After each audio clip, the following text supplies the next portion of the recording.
Carucage was a medieval English land tax enacted by King Richard I in 1194, based on the size, variously calculated, of the taxpayer's estate. It was a replacement for the Danegeld, last imposed in 1162, which had become difficult to collect because of an increasing number of exemptions. Carucage was levied just 6 times, by Richard in 1194 and 1198, by John, his brother and successor, in 1200, and by John's son, Henry III, in 1217, 1220, and 1224, after which it was replaced by taxes on income and personal property. Some carucages were assessed on plough teams, such as this 4-ox team plough, redrawn from the Luttrell Psalter, an illuminated manuscript of circa 1330.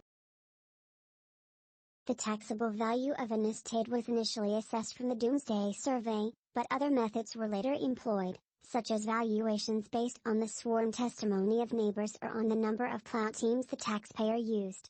Carucage never raised as much as other taxes, but nevertheless helped to fund several projects. It paid the ransom for Richard's release in 1194 after he was taken prisoner by Leopold V, Duke of Austria. It covered the tax John had to pay Philip II of France in 1200 on land he inherited in that country, and it helped to finance Henry III's military campaigns in England and on continental Europe. Carucage was an attempt to secure new sources of revenue to supplement and increase royal income in a time when new demands were being made on royal finances. Although derived from the older Danegeld, Carucage was an experiment in revenue collection, but it was only levied for specific purposes, rather than as a regularly assessed tax. Also new was the fact later collections were imposed with the consent of the barons. However, the main flow of royal income was from other sources, and Carucage was not collected again after 1224.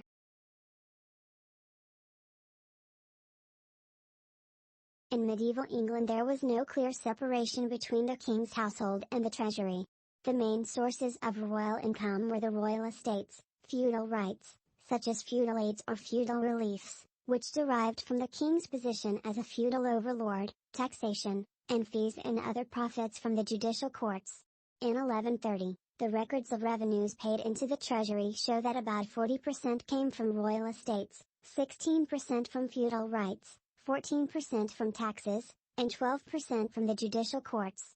By 1194 revenue from the land came to about 37% of the total, about 25% came from feudal rights, taxation raised about 15%, and income from judicial sources about 11%. English taxation after the Norman conquest of 1066 was based on the geld or Danegeld, a national tax paid by all free men, those who were not serfs or slaves. The geld was based on the number of hides of land owned by the taxpayer, and could be demanded by the king and assessed at varying levels without the need for consultation with the barons or other subjects.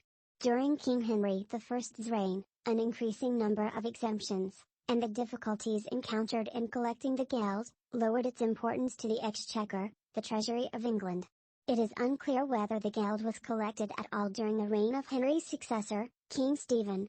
Stephen's successor, King Henry II, collected the geld only twice, once in 1155 and again in 1161 to 1162. The geld was unpopular, and after 1162 Henry may have felt it politically expedient to stop collecting it. Most information about the Carucage comes from the financial records associated with its collection, but there is no detailed description of the way it was collected or assessed, unlike the account of the workings of the exchequer given in the Dialogue Concerning the Exchequer, written in about 1180.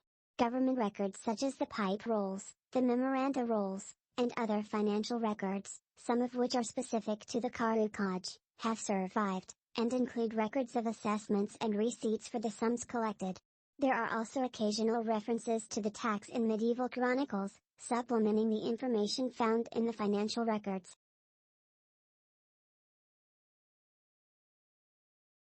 Under Henry's son, King Richard I, a new land tax was collected, the first since 1162.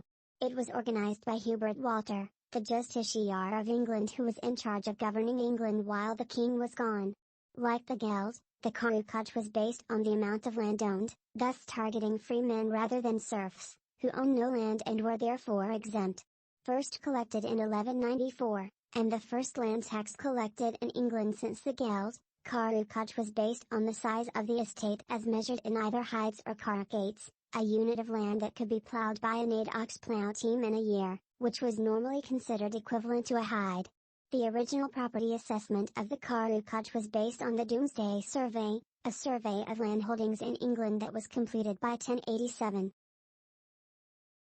Collected again in 1198, and usually called the Great Carucage, it was initially assessed at a rate of 2 shillings per carucate, estimated at 100 acres, 40 hectares, or 120 acres, 49 hectares, but later an additional 3 shillings per carucate was imposed. This 1198 collection was to provide the king with money for his military campaigns in France, and raised about £1,000. Some fines were subsequently imposed on taxpayers for evading payment, suggesting that the 1198 tax was not very successful. According to the late 12th century chronicler Roger of Howden, the main source for information on the 1198 Carucage, assessments were carried out in county by a commission of 2 royal officials working in each hundred, a subdivision of a county. Each of these commissions included 2 local knights who would take sworn testimonies in each village from 4 villagers and the bailiffs or estate officials of those barons holding land in the village. The resulting assessments were recorded, and the sheriff, or chief royal official of the county, would receive the money and forward it to the treasury. Estate holders in the area were responsible for the payments from their estates, and when they were handed to the exchequer a special procedure was followed to record the payments, which were then deposited into a dedicated set of accounts. These elaborate procedures were probably meant to avoid misappropriation of funds, but may not have been successful, as justices were later sent out to inquire into the commissioners' activities. As a result of their investigations, 23 counties paid fines to secure an end to royal inquiries and any arrears in payments. The lower clergy and bishops resisted Richard's attempt to impose the 1198 Carucage on their estates. In response, Richard withdrew their access to his royal courts, which forced them to buy access to the courts back for a sum greater than the Carucage would have collected.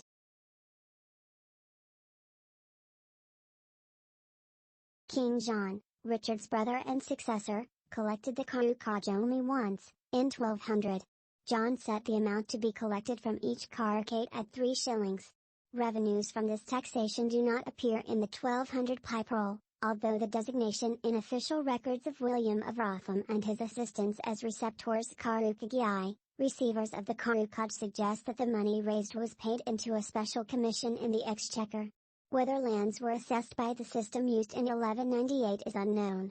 The contemporary chronicler Ralph of Coggeshall noted that an order went throughout England by the justices or the king to collect the tax, which may imply that the king appointed justices to collect the tax instead of using the earlier system. The Carucage was raised to pay John's feudal relief, the payment to an overlord on inheriting lands, for his 1199 inheritance of lands in France. The relief had been set by King Philip II of France, John's overlord, at 20,000 marks. Estimates of the amount raised by this Carucage, about £3,000, are based on later revenues raised during the following reign. The Cistercian monasteries in the north of England resisted the tax, claiming that they were immune to taxation. John put pressure on them, as he was in the north when the tax was announced, but the various abbeys appealed to Hubert Walter, by then Chancellor. Walter secured from the abbeys the promise of a group payment of £1,000. But in June 1200 the king rejected the offer. In October, the king returned from Normandy and resumed pressure on the monasteries, ordering the confiscation of all Cistercian livestock on royal lands after 2 weeks if a settlement was not reached. At the end of November, through Walter's intercession, the king capitulated and agreed to a Cistercian immunity from this tax.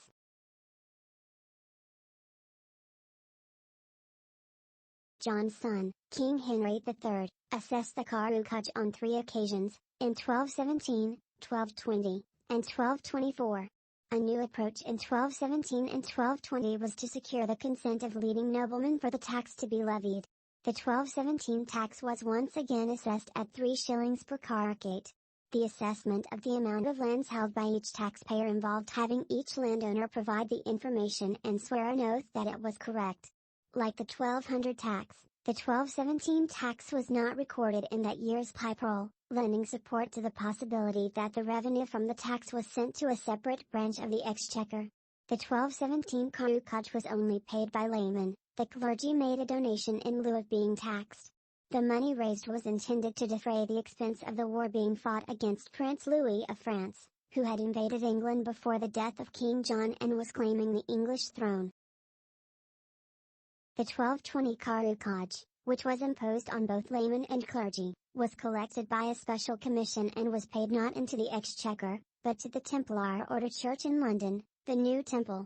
The Templars through their international organization functioned as bankers in between countries. The three men appointed to the commission, William de Halliwell, a friar, William Fitzbenedict, a London resident, and Alexander de Sobridgeworth, an exchequer clerk, were responsible for accounting for the money received, which amounted to £3,000.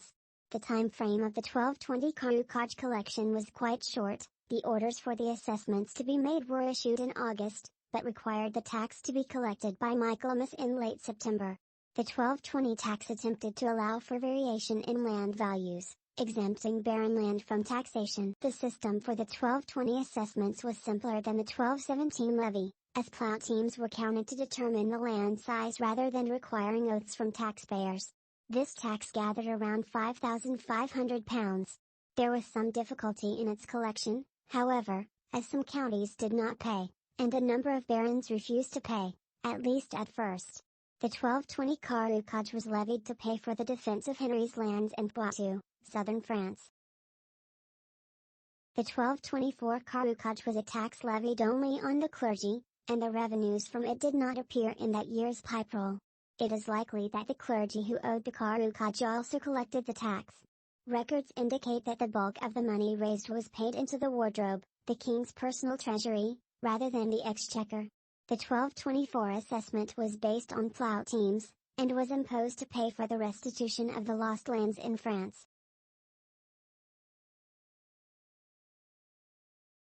The last Carucage was imposed in 1224, after which most of the medieval government's revenue was raised by levying taxes on movable or personal property, instead of on land. Taxes on movable property were first assessed in 1207. A probable reason for the abandonment of land taxes was the greater revenues raised by taxes on property and income.